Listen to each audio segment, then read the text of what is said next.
Welcome back to the channel. I'm Derek Sokup. I'm the editor of Sioux Links Golfer's Guide, here with Richard Drawdy. He's the controller at Great Shots. We're on the north side of Sioux Falls, checking out the facility and the golfer experience here. And we're gonna be talking through some of the games you can play here when you come out. Richard, give us a little description of the facility. First thing when you get here, you're just gonna be amazed by the size of it. I mean, we got 56 bays on 3 floors. It's a 54,000 square foot facility with a 250-yard long driving range, 2 full restaurant and bars, and the biggest television in South Dakota in the main bar. It's really just a great state-of-the-art facility. You can't wait to see that. It's really awesome. All right, let's get upstairs and get to the driving range.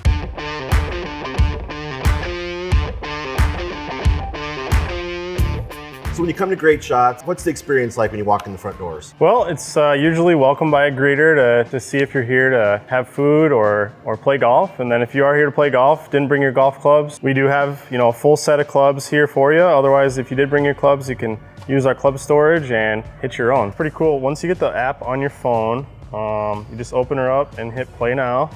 It'll pop up the QR reader, hit start, and you just let it scan and you're clocked in. Everything you do in here now is going to be saved in your stats, and you'll be able to access your best scores at any TopTracer location that you play at. This one's linked to Great Shots, and there's local leaderboards for each game. So you can just pick from if you want to warm up. Most people do that right away. Jump right into golfing. Approach challenge is intriguing. You don't have to hit as many drives. Closest to the pin probably is my favorite game, where you just go to a specific hole and you try to get a hole in one. Nice. You can start with something easy like 87 yards, the famous 7th hole at Pebble Beach. Try that one. And then the game is all based on where you aim in the field. So you just pick a spot that seems like straight off of here.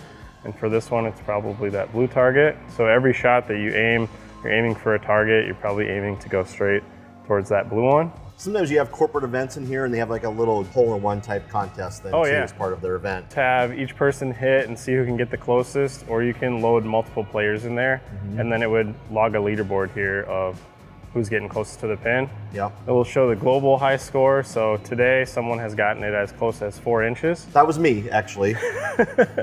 Otherwise, you can always access the leaderboards through your app to see, like for example, closest to the pin on this hole at Great Shots all time. It looks like one person made a hole in one. This month, the closest is only 10 feet. So you could choose like, hey, I want to try and beat that. So it's a challenge you could do, when you come out to play. Say I'm an amateur golfer, kind of out here for having some fun. What would you recommend they start with? I would say most people go straight to the long drive, because who doesn't want to just smack some balls and see who can hit the farthest, right? You come in here and just pick long drive. You have multiple players selected in there. Yeah, so we could add some more players. Each person gets 3 shots and then see who gets the longest drive. I love this green because it looks like a football field almost, 20, 40, 60, 80, 100. That's about as far as I'm going to go. Maybe I'll get up to 200, I don't know.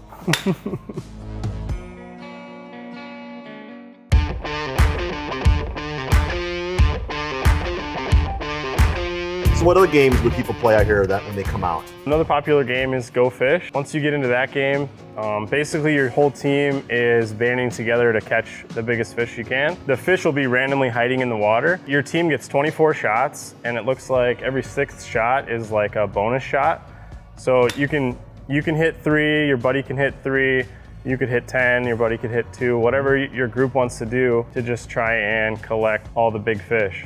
Once you start collecting fish, it will show you what's in your aquarium, how many trophy catches you've had, big catches and small catches. So there's the 3 different classifications of fish in there. It's just interesting to see what you can find. I'm guessing barracuda. Come on, give me something. Is there a fish over there? Oh. Dorado. Dorado. Not El Dorado, but Dorado. All right, let's see if I can get me something else. On the island. Oh, a little tin can. You got a tin can. All right, let's change aim maybe. There we go. Yeah, we're getting warmed up. Great shot. Got a pike. Got a couple of those this winter. Double hook. Might get 2 fish here. I'm pretty hungry. Yes. A wahoo and a bluefin tuna. If you hit in front of the buoys, you catch smaller fish. If you hit into the deep sea, you get bigger catches. And then it does say it is a pretty high chance that if you hit the shark fins, you'll get a good catch. Last question I have, is it catch and release, or can we take these into the kitchen and cook them? Well, it does collect them in your aquarium, but we do have some fish options on the menu. Blackened salmon salad. Okay. So. No shark or anything, or ahi, tuna? No barracuda. Barracudas today? All right. But.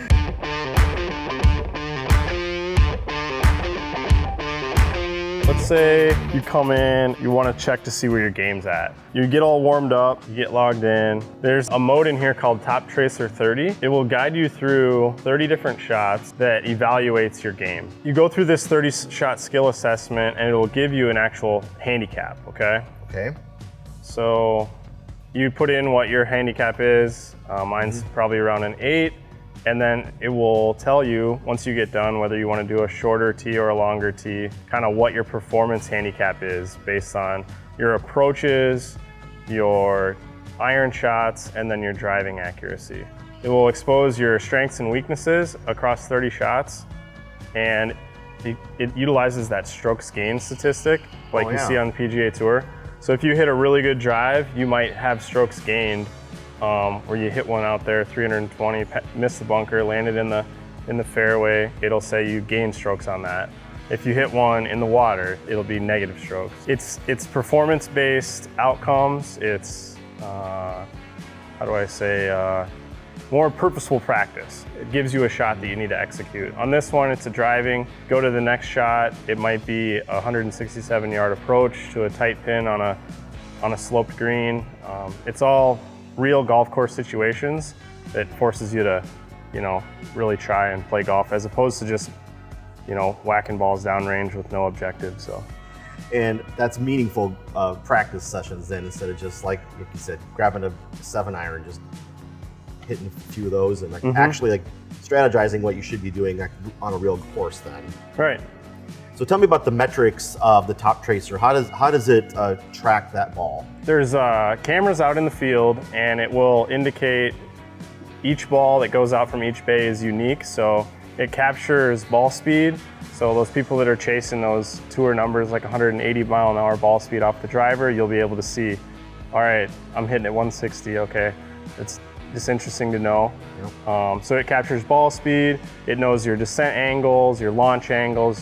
People are always interested in getting the ball to fly higher with the driver, so you can see, kind of what your launch angles are looking like. I think this technology is more accurate than some other ones that I've played before, because it's showing you some real numbers that what I've actually kind of experienced on real green grass courses. Yeah, well, what's cool is it actually watches the ball fly all the way to the ground. Yeah. And so it's not a made up number where the ball flies into a screen and then it has to guess kind of where the ball's going to go. Right, it's calculated beyond that, isn't it? Yeah. Yep. Well, and what I like about hitting out here at Great Shots too is that you can actually see beyond that 10 foot or 12 foot to the screen. It just helps with my mentally focusing on my swing and that ball flight too. It's kind of some more feedback than it is just watching a screen with exactly. trajectory. Yeah, so the game is as fun as you want it to be, but seeing that ball fly out in the real world is, that's what people are here for, really. I mean. So, and yeah, because the wind can affect it, and time of day can affect it, humidity. That's it's more realistic stats too of kind of what you'd see on the course. Yeah, exactly. They're real full flight golf balls. They're not limited flight balls. So if you hit it, if you normally hit your 7-iron 150 yards, there's a good chance it's still going to go 150 yards out here. Like you said, the wind is a real factor. People don't understand always how much a headwind is going to affect their ball or tailwind. So it's good practice to kind of understand those things, and then you get real distances off of each shot. So I think when Great Shots first opened, we came out here the first month, and it was December or November or something. We went ice fishing before that, and it was cold that day, so we were all bundled up and just smacking balls into this wind, and it wasn't going very far. But you have to realize that's real conditions of kind of what it would be like if you're playing in that scenario. But open year round out here. Busy season, summer, winter, when do you see your peak? Really, it kind of peaks on the weekends almost all year round. definitely a popular place to be on Fridays, Saturdays. Shoulder seasons, we see, you know, people are getting ready to go on the golf course. People are still wanting to golf more. It's definitely busier, but any day it gets above 20 degrees during the winter, this is the place to be. Very comfortable in the heated bays. Right, the heated bays are crucial for those days. You can just come as you are. You don't have to, there's no dress code. You don't have to wear golf shoes. You don't have to wear a hat or collared shirt, whatever. It's not uptight or pretentious like that, right? Whether you're hungry or just want to golf, we can take care of you.